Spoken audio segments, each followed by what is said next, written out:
Hello, and welcome to another thoughtful episode here at English in Fluency. I'm your host, Alex, and I'm truly happy that you've chosen to spend your time with me today. Thank you for making this podcast a part of your English learning journey. We all know that learning a new language is a path with many steps, some easy, some challenging, but by being here, by listening and engaging, you are taking a wonderful step forward. I hope you're feeling comfortable, relaxed, and ready to explore some very important ideas with me. Today, we are going to talk about two powerful words that touch our lives every single day, often in ways we don't even notice. These words are dignity and stereotype. Perhaps these words sound familiar to you. Or perhaps they seem a little big or complicated. Please don't worry. Our goal today is to unpack them together, to understand them not as difficult dictionary definitions, but as real feelings and experiences that we all share. We will walk through these ideas slowly, with simple language and many stories to help us understand. I want this episode to be more than just an English lesson. I want it to be a conversation that helps us see ourselves and each other a little more clearly and a little more kindly. Let's start with a simple thought. Have you ever been in a room full of people, but felt completely invisible? Or have you ever had someone assume something about you before you even had a chance to speak? These feelings, the feeling of being seen and valued, or the feeling of being misunderstood and put in a box, are connected to dignity and stereotypes. They are at the very heart of how we connect with other people. Understanding them helps us build better friendships, stronger communities, and a kinder world. It also helps us to be kinder to ourselves. So, let's take a deep breath and begin this journey together. We're going to explore what it means to have dignity, what it means to hold a stereotype, and how the choices we make in our daily moments can make a world of difference. Are you ready? Let's begin. Let's first turn our attention to the idea of dignity. It is a quiet word, but it holds so much power. What is dignity, really? In the simplest sense, dignity is the value that every single person has, just because they are a person. It is not something you have to earn. It is not a prize you win for being smart, or successful, or good-looking. It is something you are born with. It is a part of you, like your heartbeat, or your breath. Think of it like an invisible light that shines inside every human being. This light is their worth, their importance. No matter how old or young a person is, no matter what they do for a living, no matter where they come from or what they believe, that light of dignity is there. A newborn baby has it. A very old person has it. A janitor has it. And a queen has it. Its value is the same in every single person. This is a very important point to remember. In our world, we often mix up value with achievement. We celebrate people who get good grades, who have important jobs, or who have a lot of money. And those achievements are wonderful. But they are not what gives a person their dignity. Dignity is much deeper than that. It is the basic, fundamental respect that every person deserves. It means that everyone has the right to be treated with kindness, with fairness, and with understanding. When we truly understand this, it changes how we see the world. The person serving you coffee is not just a coffee server. They are a person with their own light of dignity. The child playing loudly in the park is not just a noisy kid. They are a person with their own light of dignity. The stranger you pass on the street. They too have this incredible, inherent value. Let's imagine a young student named Maya. Maya is in a group working on a school project. She has an idea she is very excited about. She waits for her turn to speak, and when she finally does, another student in the group, David, rolls his eyes and says, "That will never work," before quickly moving on to his own idea. In that small moment, Maya feels something inside her shrink. She feels small, unimportant. Her face gets warm, and she decides not to share any more ideas. What happened there? David didn't physically hurt her, but he wounded her dignity. He treated her idea, and by extension her, as if it had no value. He dimmed her inner light for a moment. Now, imagine if another student, Chloe, had said, "That's an interesting thought, Maya. Can you tell us more about how it would work?" Even if the group didn't choose her idea in the end, Chloe's response would have protected Maya's dignity. It would have sent a message. Your thoughts matter. You are a valued member of this group. That simple act of listening and showing respect for her contribution makes all the difference. Dignity lives in these small, everyday moments of interaction. It is in the way we listen, the way we speak, and the way we acknowledge the value in others. It is the foundation of all healthy relationships and all kind communities. Now that we have a sense of what dignity is, let's explore its two most important dimensions. Dignity is like a coin with two sides. On one side, there is the dignity of others, which is how we treat the people around us. On the other side, there is our own dignity, which is how we treat ourselves. Both are incredibly important, and they are deeply connected. Let's talk about self-dignity first. How do we respect our own inner light? This is a question many of us forget to ask. We are often taught to be kind to others, but we can be very harsh with ourselves. Respecting our own dignity begins with our inner voice. The things we say to ourselves inside our own minds. Think about a young man named Ben. Ben studied hard for a math test, but when he got the results, he saw he had failed. His immediate automatic thought was, "You are so stupid. You'll never be good at this." This kind of negative self-talk is an attack on our own dignity. It's like taking the words of David from our last story and saying them to ourselves.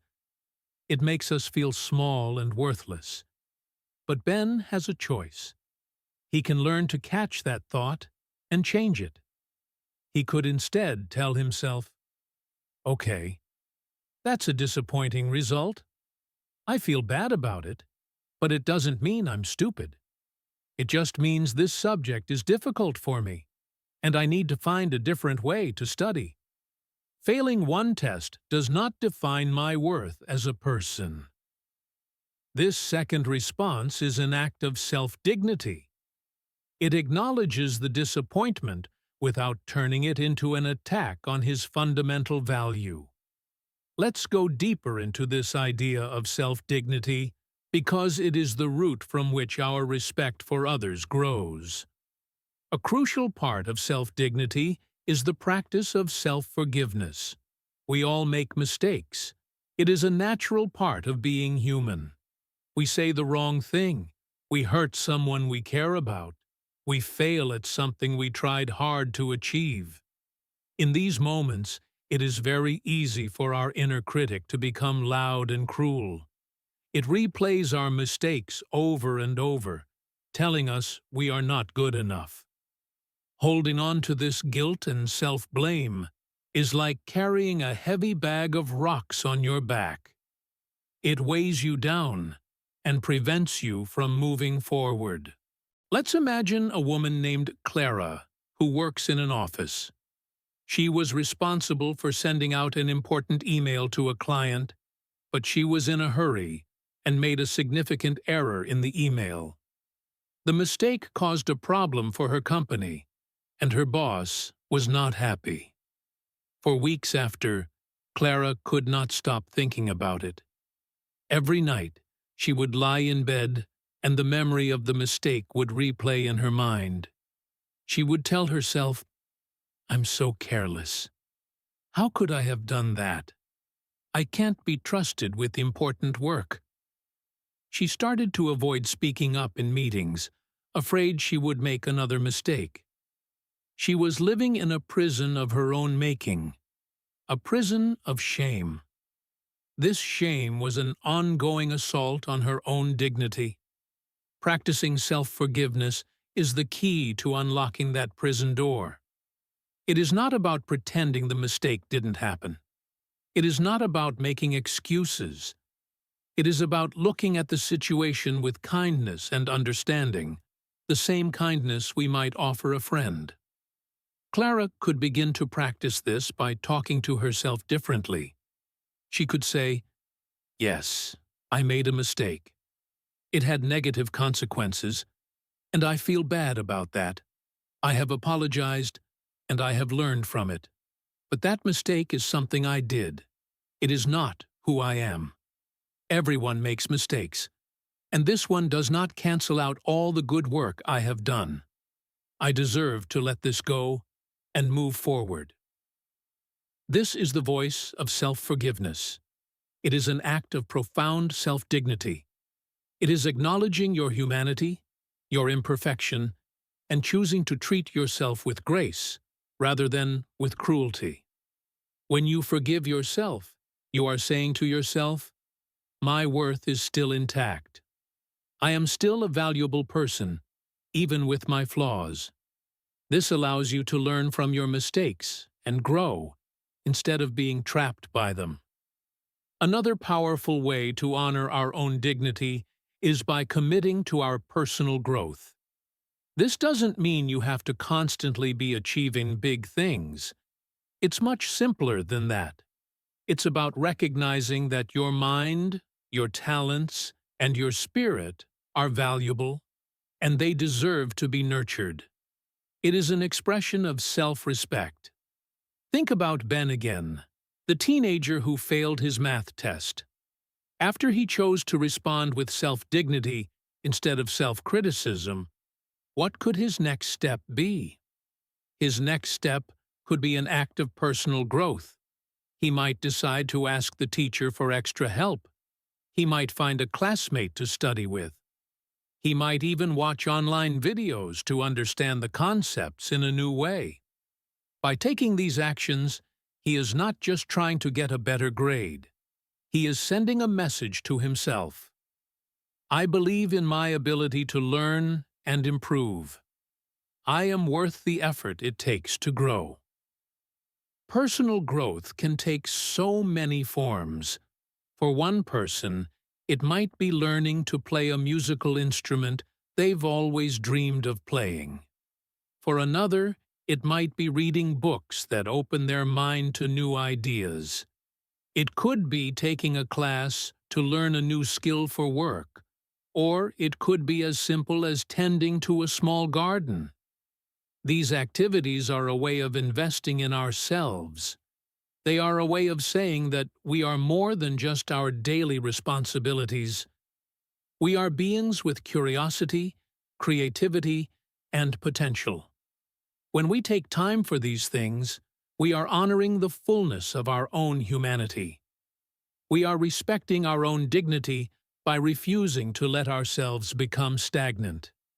This commitment to growth builds our self-esteem and our resilience, making us stronger and more capable of handling life's challenges. Showing ourselves dignity also means setting healthy boundaries. It means having the courage to say no when something feels wrong or is bad for us. It means not allowing others to treat us with disrespect. It doesn't mean being aggressive or rude. It simply means calmly and clearly communicating our limits.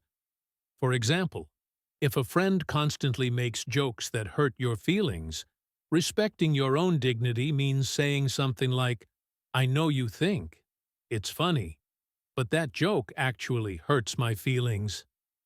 Please stop." This can be scary, but it sends a powerful message to yourself and to others.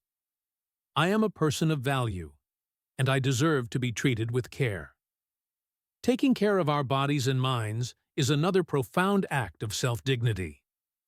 Getting enough sleep, eating food that nourishes us, moving our bodies, and taking time to rest are not just healthy habits. They are ways of honoring the person that we are. They are small ways of saying, "I matter. My well-being is important." The other side of the coin is respecting the dignity of others, and it flows naturally from respecting our own. When we know what it feels like to be valued, we are more likely to offer that same feeling to others. Like self-dignity, it is shown in countless small actions every single day. One of the most basic ways we show dignity is by giving people our full attention. When you are talking to someone, do you put your phone away? Do you make eye contact? Do you truly listen to what they are saying? Or are you just waiting for your turn to speak? When we give someone our undivided attention, we are non-verbally telling them, "You are important to me right now. Your words have value." This is a gift we can give to anyone, a friend, a family member, a colleague, or a stranger at a service counter. Using people's names is another simple yet powerful way to affirm their dignity. A name is a core part of a person's identity. When we make the effort to remember and use someone's name, especially someone we don't have to, like a security guard or a cleaner in our building, it shows that we see them as an individual. We see them as a person, not just as a function or a job title. It's a small act that can make someone feel seen and acknowledged. Respecting others' dignity also means respecting their privacy and their personal space. It means not gossiping about them. When we gossip, we are talking about someone as if they are an object, a piece of entertainment, rather than a person with feelings who deserves respect, even when they are not in the room. In every choice we make, to listen patiently, to speak kindly, to respect boundaries, to use a name, to avoid gossip, we are making a choice to either uphold or disregard the dignity of another person. And when we choose to uphold it, we strengthen our connection to them and we build a more respectful world. One interaction at a time. Let's expand on this idea of honoring the dignity of others, especially in difficult situations. One of the most challenging places to practice this is in moments of disagreement. In our world today, it seems that people disagree about many things. Politics, values, how to solve problems in our communities. These conversations can very quickly become arguments where people stop listening and start attacking. This is a failure of dignity. How can we disagree with someone, even on a topic we feel very strongly about, while still honoring their dignity? Let's imagine two friends, Tom and Maria. They have been friends for years, but they have very different political views. One day, a topic comes up that they strongly disagree on. Tom could immediately say, "I can't believe you think that. That's a terrible idea. Only a foolish person would believe that." In this response, Tom is not attacking the idea. He is attacking Maria's intelligence and her character. He is attacking her dignity. This will make Maria feel defensive and hurt, and it will damage their friendship. There is no possibility for a productive conversation. But what if Tom chooses the path of dignity? He could say, "Wow, that's really different from how I see it. It's interesting to me that we see this so differently. Can you help me understand what leads you to that conclusion? What experiences or values shape that view for you? Notice the difference. Tom is still disagreeing, but his approach is one of curiosity, not attack. He is separating Maria, the person, from her idea. He is affirming her dignity by showing that he believes she is a thoughtful person who has reasons for her beliefs, even if he doesn't agree with them. He is inviting a dialogue, not a fight. Maria, feeling respected, is much more likely to explain her perspective calmly, and, in turn, listen to Tom's perspective with the same respect. They may never agree on the topic, and that is okay. The goal of a respectful conversation is not always agreement, it is understanding. By protecting each other's dignity, Tom and Maria can have a difficult conversation and still remain friends. They can learn from each other and strengthen their bond, even in disagreement. This is a very advanced and important skill in today's world. To truly understand the impact of dignity, we need to see it in action in even more situations. It is not an abstract idea. It is a living, breathing part of our daily lives. Let's walk through a few more detailed stories to see how these small moments can have big consequences. Imagine you are at a busy grocery store on a Saturday afternoon. The lines are long, and everyone seems a little tired and impatient. You find yourself in a line with a new cashier, a young man who looks nervous. His hands are fumbling a little as he tries to scan the items, and he has to ask for help with a coupon. The man in front of you, Mr. Harris, lets out a loud, frustrated sigh. He taps his foot impatiently and says, loud enough for everyone to hear, "Can we speed this up? Some of us have things to do." The young cashier's face turns red. He starts fumbling even more, dropping a can of tomatoes on the floor. He feels a knot of shame and anxiety in his stomach. He feels like a failure, and he feels that everyone in the line is judging him. Mr. Harris, in his impatience, has stripped away a piece of the young man's dignity. He has treated him not as a human being who is learning and trying his best, but as a machine that isn't working fast enough. Now, it's your turn. The cashier is visibly shaken. You approach the counter and have a choice. You could say nothing, rush through your transaction, and leave. Or you could choose to restore the dignity that was just taken from him. You look him in the eye, offer a small, patient smile, and say, "Don't worry about it. We all have days like this. You're doing just fine." As you say these words, you see the tension in his shoulders relax just a little. He takes a breath and manages a small smile back. Your simple words of kindness and understanding have acted like a healing balm. You have reminded him that he is a human being, not a mistake. You have given his dignity back to him.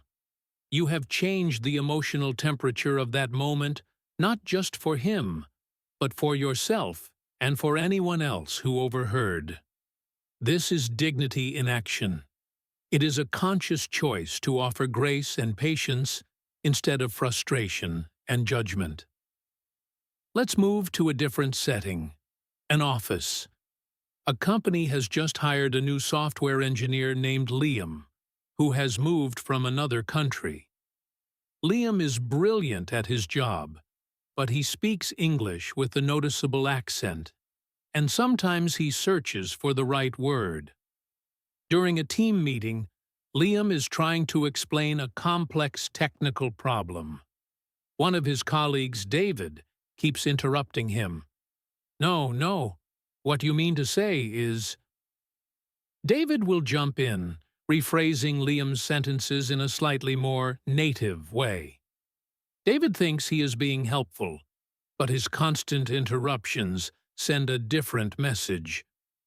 They imply that Liam's way of speaking is wrong, that he is not capable of expressing his own thoughts clearly. Liam starts to become more and more hesitant to speak up in meetings. He begins to doubt his own abilities, even though his technical skills are excellent. David's behavior, though perhaps not intentionally malicious, is slowly eroding Liam's professional dignity and his sense of belonging on the team. Another colleague, Chloe, notices this pattern. She sees the value in Liam's ideas and wants to ensure they are heard. In the next meeting, when David starts to interrupt Liam, Chloe gently steps in.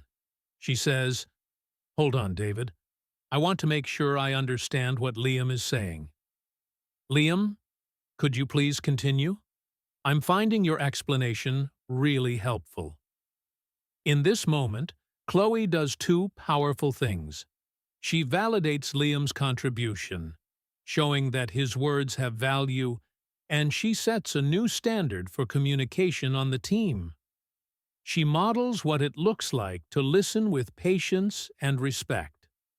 Over time, because of Chloe's consistent acts of respect, the team dynamic begins to shift. Other team members start listening more carefully to Liam. Liam's confidence grows, and he begins to share his brilliant ideas more freely, benefiting the entire company. Choosing dignity in the workplace isn't just about being nice. It's about creating an environment where everyone feels safe enough to contribute their best work. Finally, let's look at a scene within a family. A mother, Sarah, is talking to her teenage son, Ben, about his grades. Ben has been struggling in school, and Sarah is worried.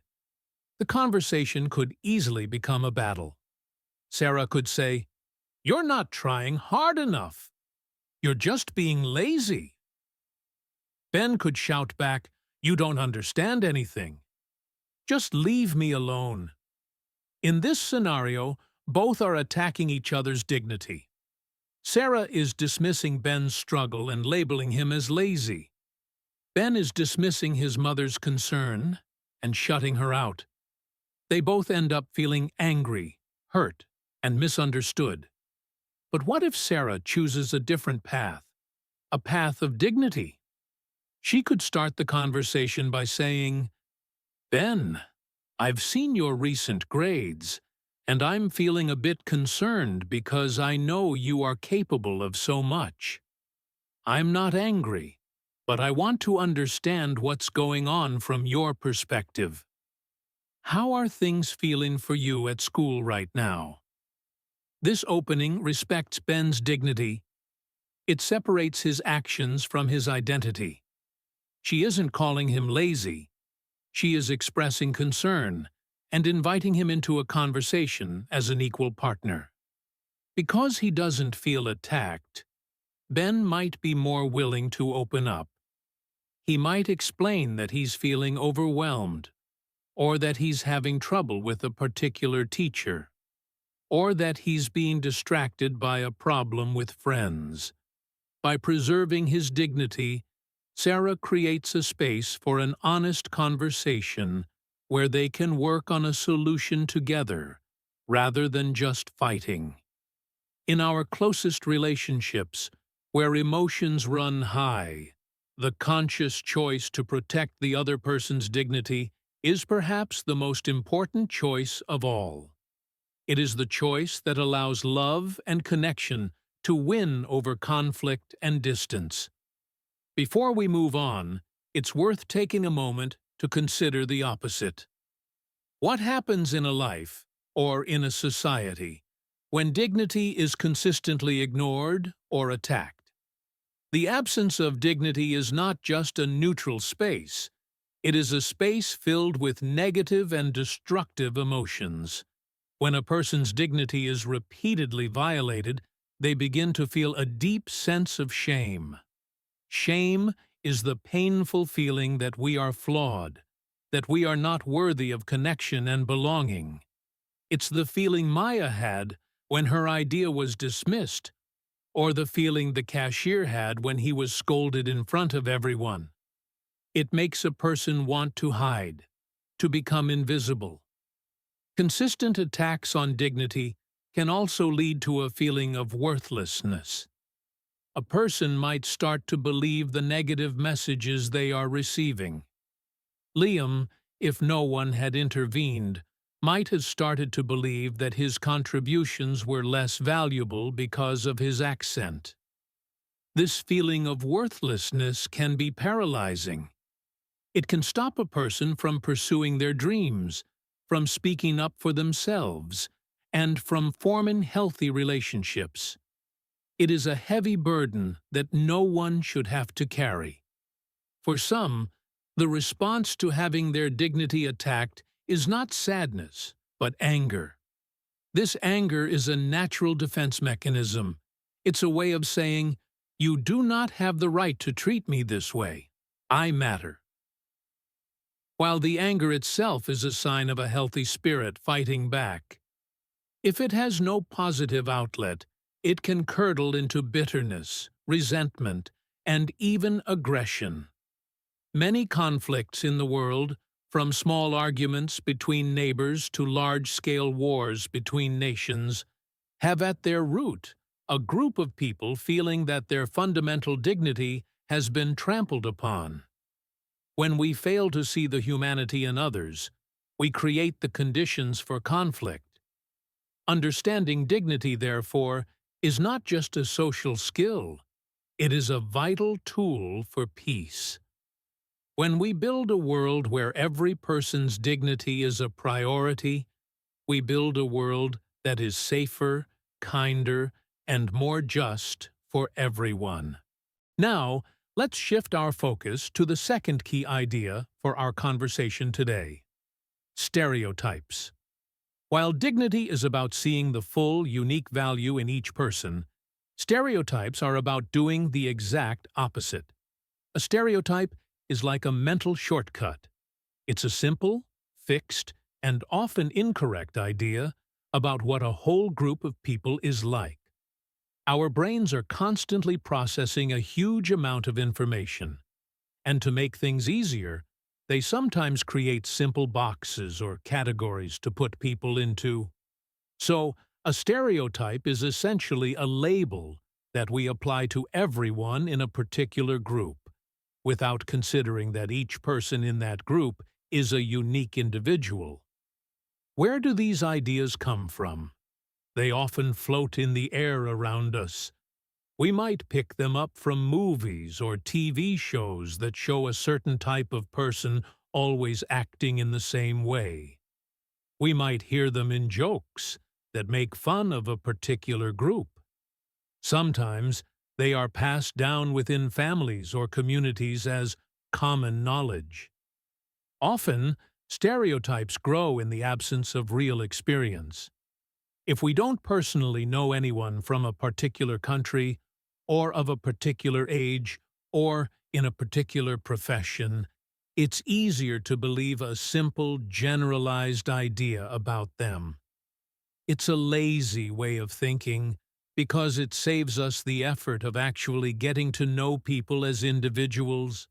Let's go deeper into this idea of where stereotypes come from, specifically the powerful role of media. Think about how many stories you see every week, on television, in movies, or online. These stories shape our understanding of the world.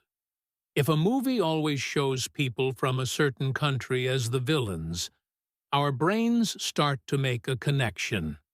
We might not consciously believe it, but an association is formed. Similarly, if a comedy show constantly portrays fathers as incompetent and foolish in the home, it reinforces a stereotype that can be harmful to real fathers who are loving and capable partners. The media doesn't have to be intentionally malicious to create stereotypes. Often, it's just a form of lazy storytelling, using simple characters that the audience will recognize instantly. But the cumulative effect of seeing these simple portrayals over and over again is that they start to feel like the truth. They seep into our subconscious and can influence our real-world judgments without us even realizing it.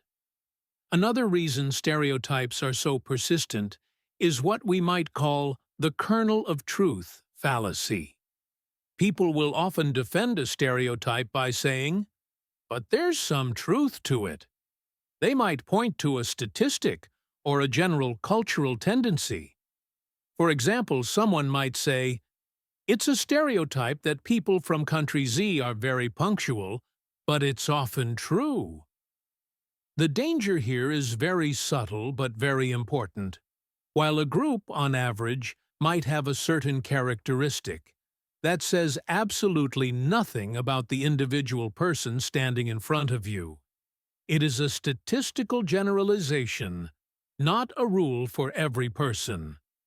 Perhaps many people from country Z are punctual, but the person you are about to meet, named Sophia, might be a creative artist who is always fashionably late.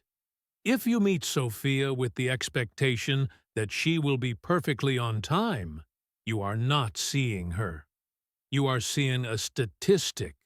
You are judging her based on a group average, not on her individual character. This is the core error of prejudice. It takes a group-level observation, which may or may not be accurate, and unfairly applies it as a judgment on an individual.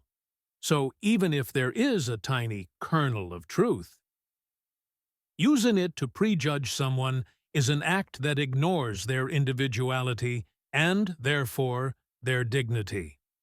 Let's use a metaphor. Imagine you are looking at a beautiful, complex painting. But instead of seeing the whole painting, you are looking at it through a tiny pinhole. Through that hole, you can only see one small speck of blue paint.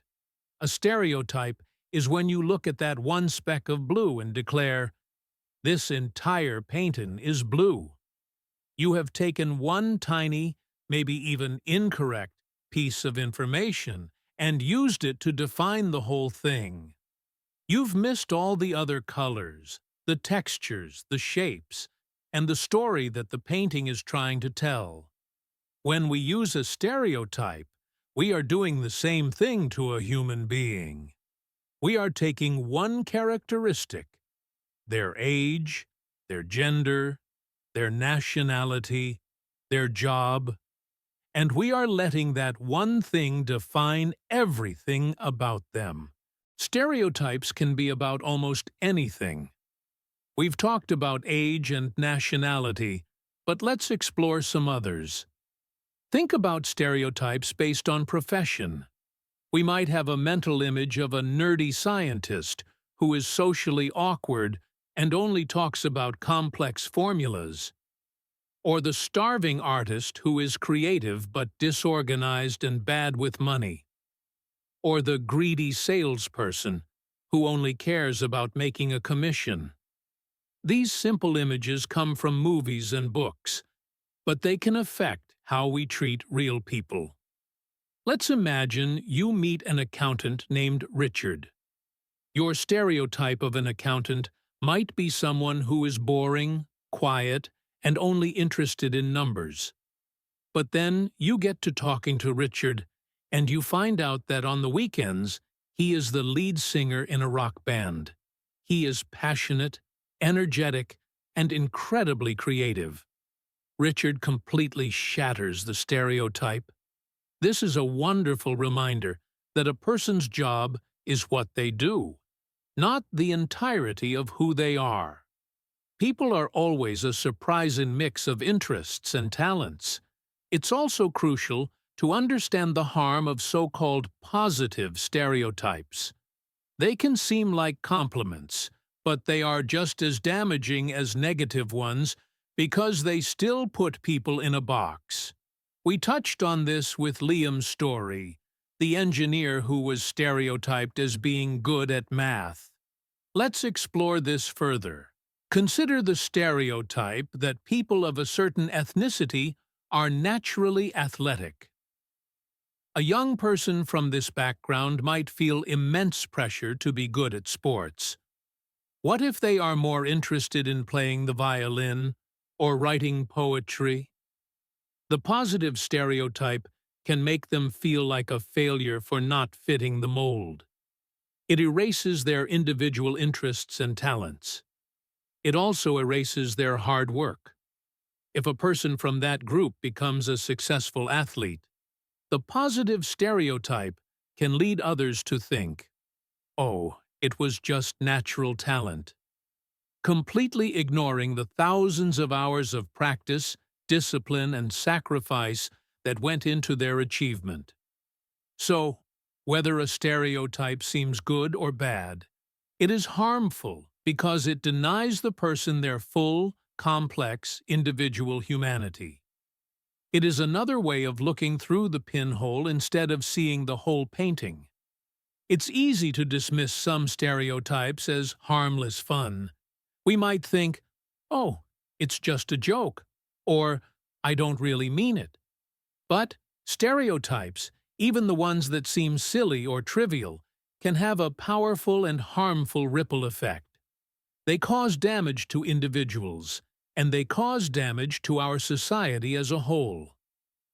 Let's first think about how stereotypes hurt individuals. The most fundamental harm is that they deny a person their individuality.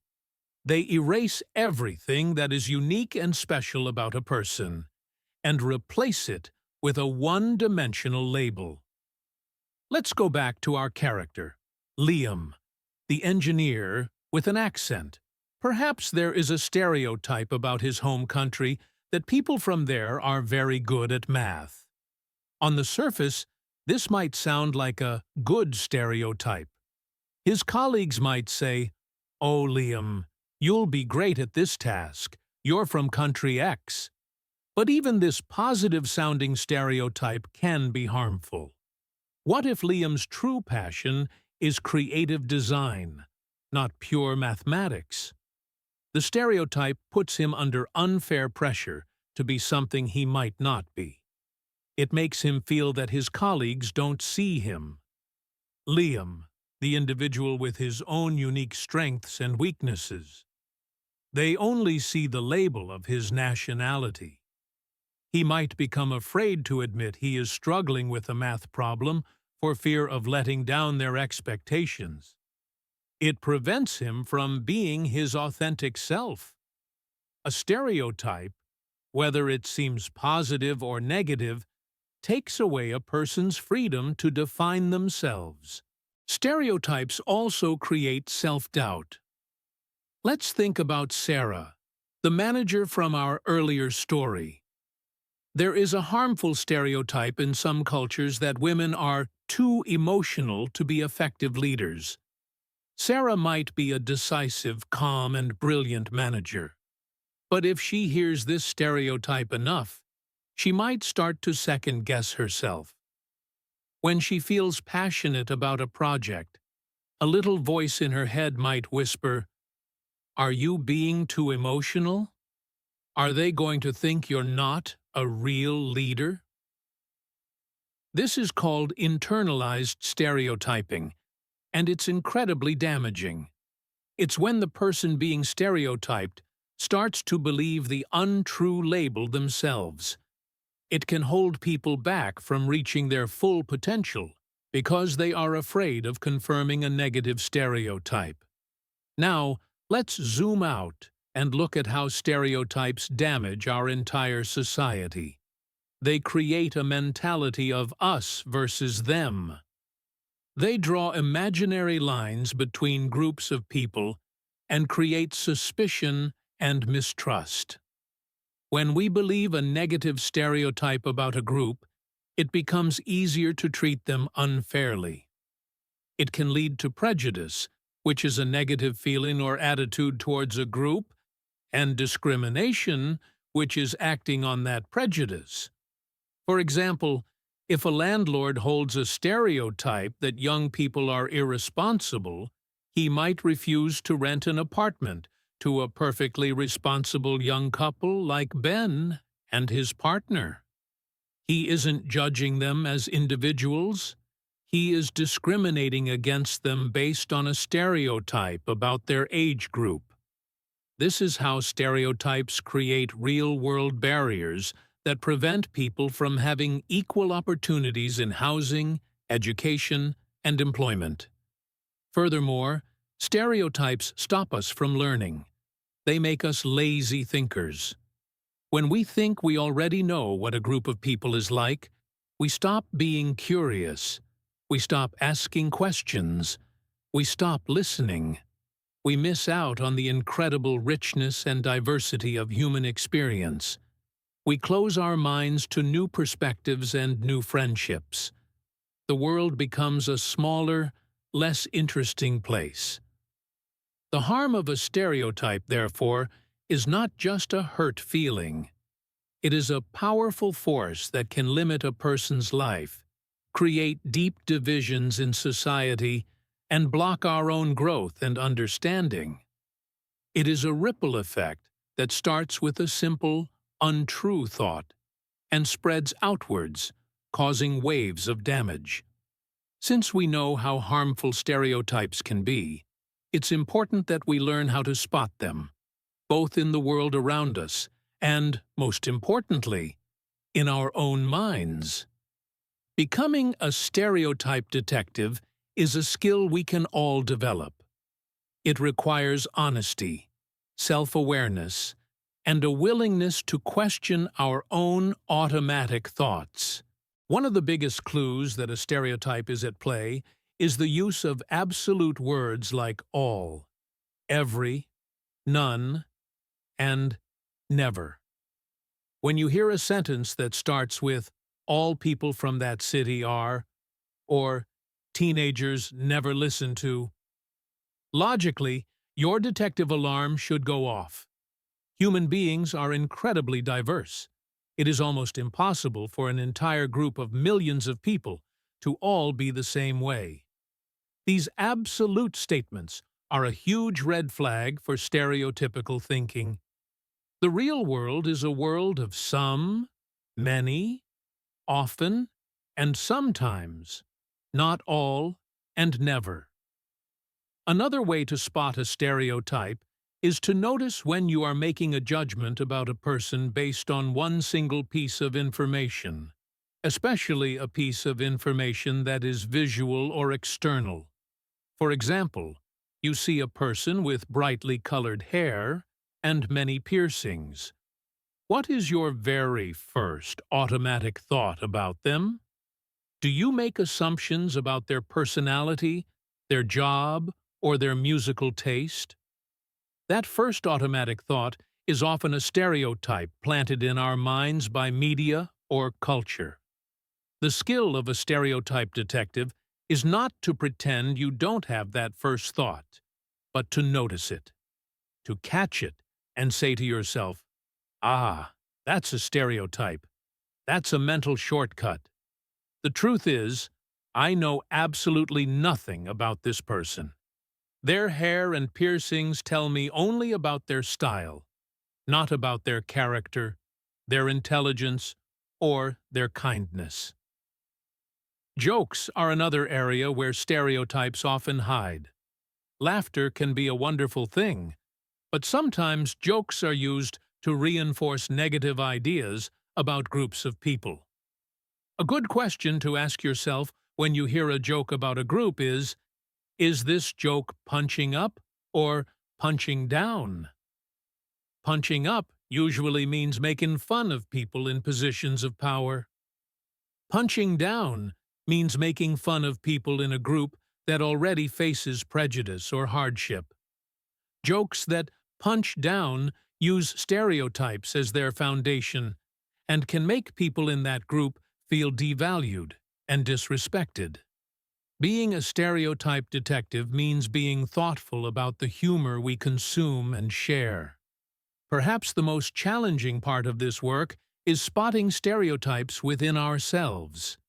It takes courage to admit that we might hold some unfair beliefs. A useful practice is to think about your own experiences. Take a moment, perhaps after listening to this podcast, and ask yourself, is there a group of people that I know very little about? Maybe it's people of a different religion, or from a different part of the world, or who do a very different type of work than you. Then ask, what are the first ideas or images that come to my mind when I think of that group? Be honest with yourself. Where did those ideas come from? Are they based on real experiences with many different individuals? Or are they based on things you've heard from others?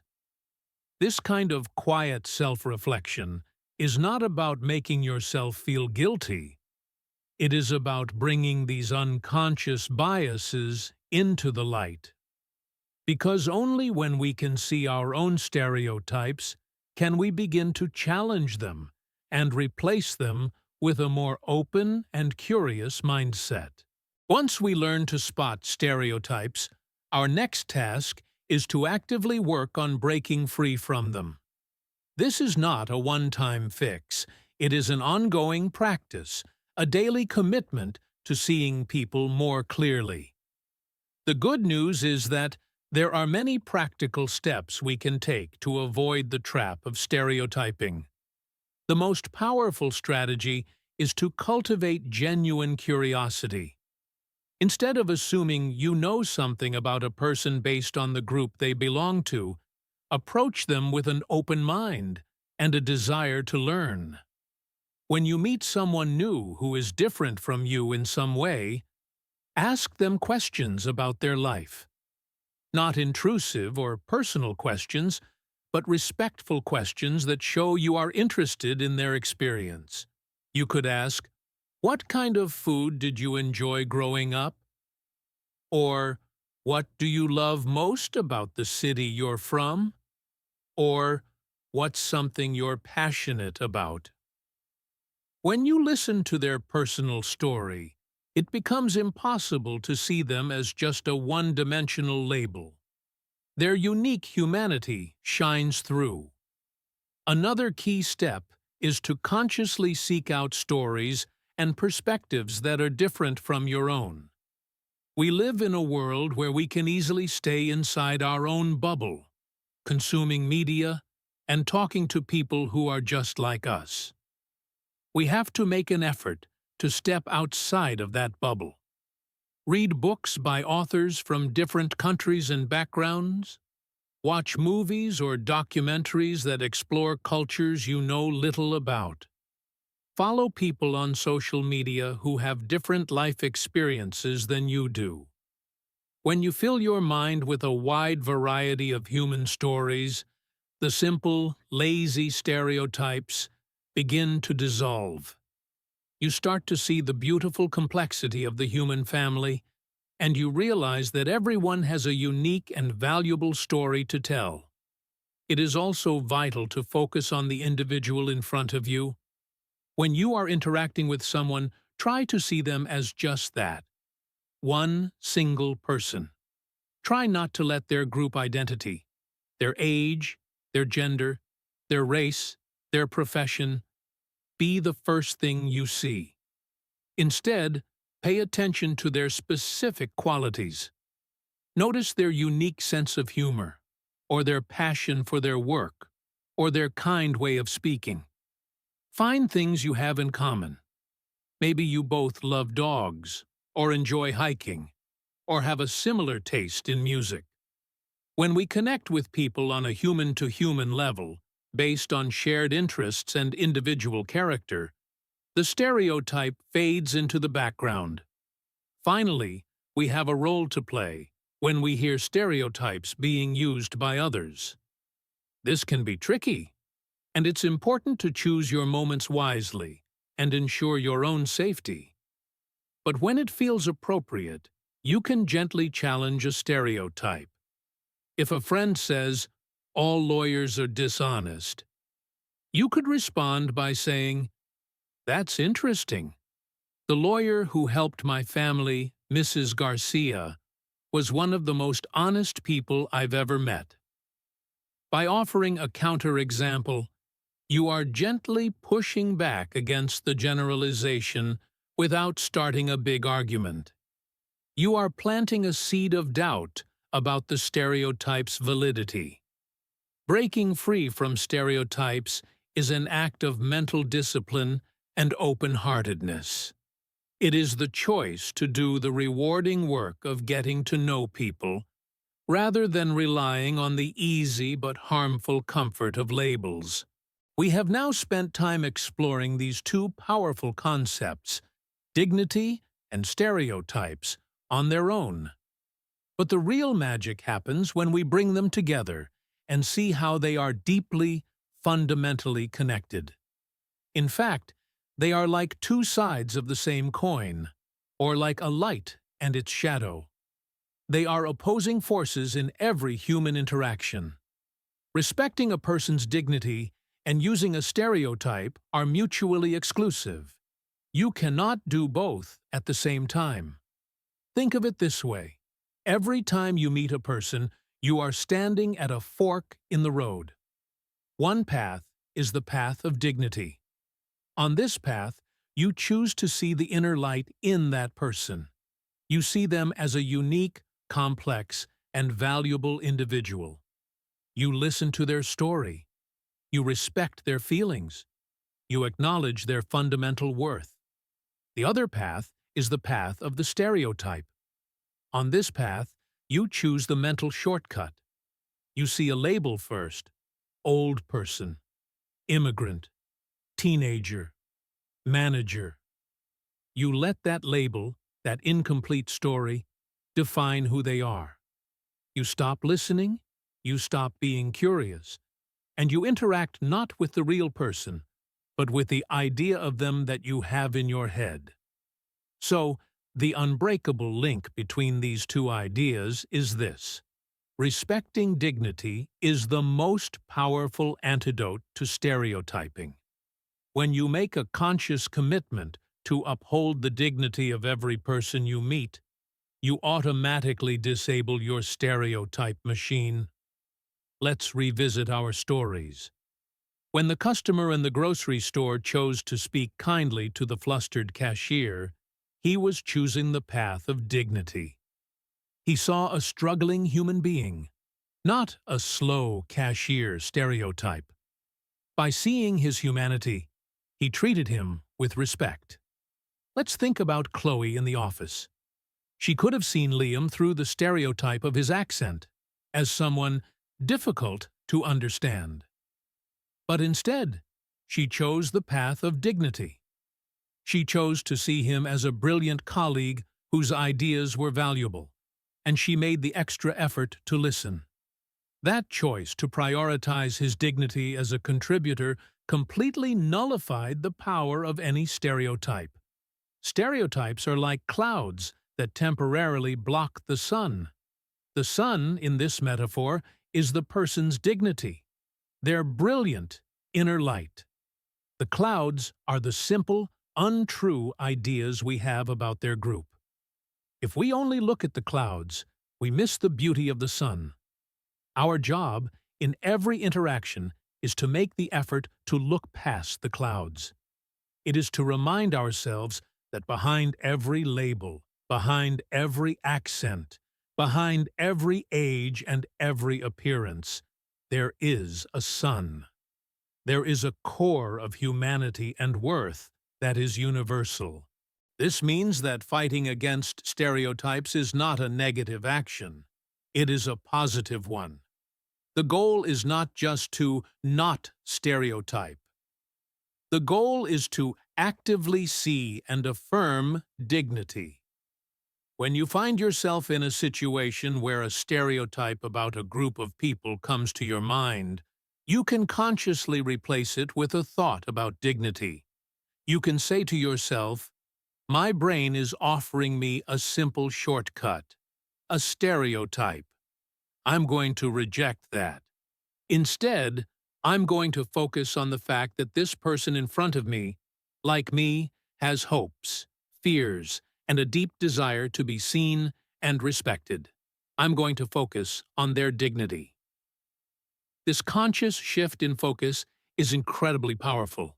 It changes how you feel, how you act, and how the other person feels in your presence. It is a choice for connection over separation, for understanding over judgment, for kindness over indifference. The link is simple but profound. You cannot honor a person's dignity while simultaneously reducing them to a stereotype. Honoring dignity is the choice we make to see the whole person, and in doing so, we make the world a little brighter. Let's end this main part of our discussion with one final story that ties all of these ideas together. Let's imagine an older man named Mr. Henderson. Mr. Henderson has lived in the same house for 50 years and has seen his neighborhood change a lot. He has a good heart, but over the years, he has collected a lot of stereotypes in his mind without really noticing. He has fixed ideas about young people today and people with tattoos. One day, a new neighbor moves in next door. Her name is Lily. Lily is a young woman with bright pink hair, several visible tattoos, and she often plays music that Mr. Henderson finds very loud.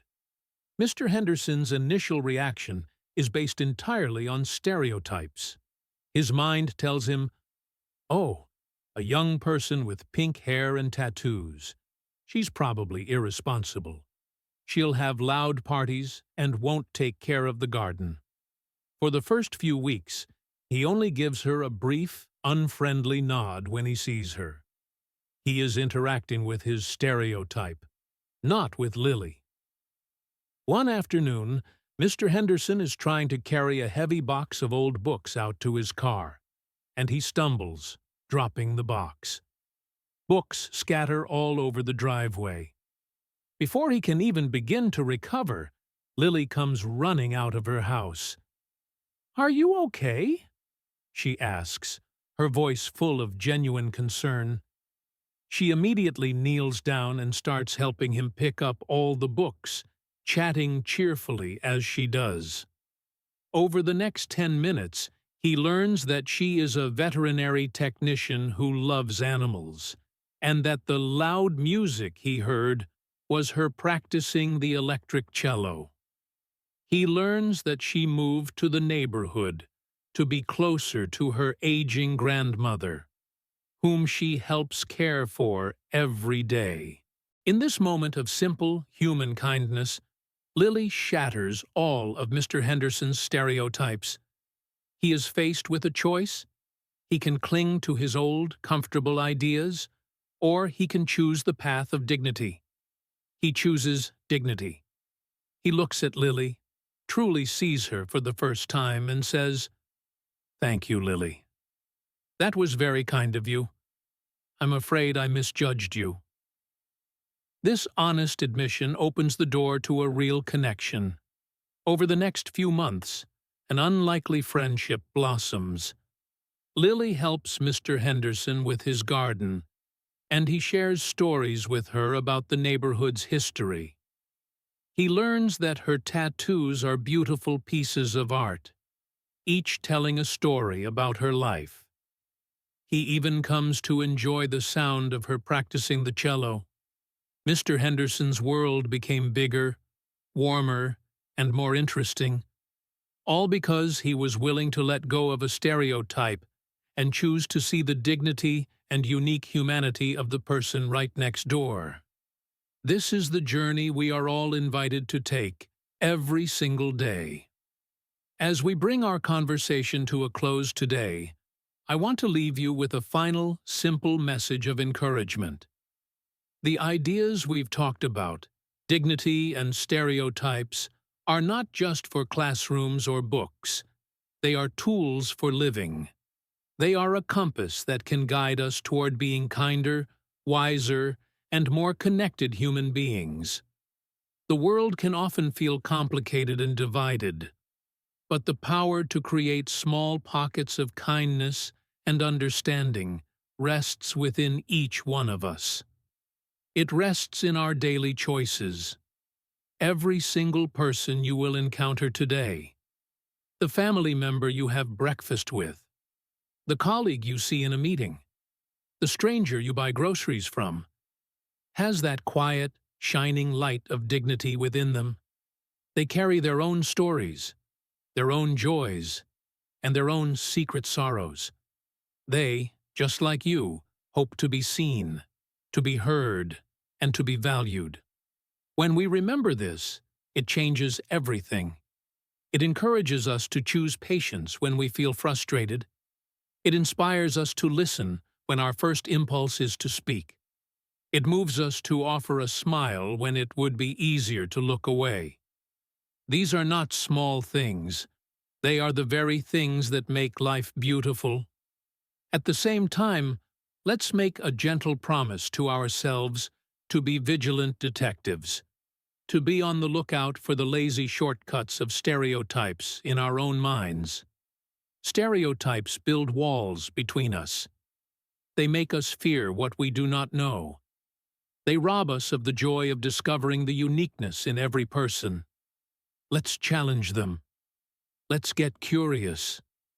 Let's choose to believe that people are more interesting and complex than any label we could ever put on them. Let's choose to see the whole, amazing painting, not just the single speck of paint. I want to invite you to take this conversation with you into your day. Practice these ideas in small, simple ways. Maybe today, you can give your full, undivided attention to one person you speak with. Put your phone down, look them in the eye, and truly listen. Or maybe you can catch one stereotypical thought in your mind and gently challenge it, replacing it with a thought of curiosity. And please, do not forget to show this same kindness to yourself. When you make a mistake, speak to yourself with the same dignity you would offer to a dear friend. Remind yourself that your worth is not measured by your productivity or your perfection, but is inherent and unbreakable. Before we finish, I want to invite you to reflect on what we've discussed. We have journeyed through the deep meaning of dignity and the harmful nature of stereotypes. I hope these ideas feel more real and personal to you now. Consider taking a few quiet moments later today to think, how can I bring more dignity into my interactions? Is there a stereotype I hold that I can begin to question? These reflections are how we grow. If you found this episode helpful, I would be so grateful if you would subscribe to English in Fluency. It ensures you won't miss our future conversations, which are all designed to help you improve your English skills while exploring ideas that enrich your life. Please feel free to share this episode with anyone you think might benefit from it. Starting these conversations with friends and family is a wonderful way to practice your English and spread these important ideas. I always love to hear from my listeners, so please consider leaving a comment or a review to share your thoughts. And for a great way to practice, try explaining what you learned today to someone else. Try to describe dignity and stereotypes in your own simple words. Speaking about new ideas is one of the best ways to make both the language and the ideas your own. Thank you so much for your time and your attention today. It is a privilege to share this learning journey with you. Remember that every small act of respect makes a ripple in the world. Keep practicing, keep learning, and keep being the kind and thoughtful person you are. This is Alex from English in Fluency. Thank you for listening, and I look forward to joining you again in our next episode.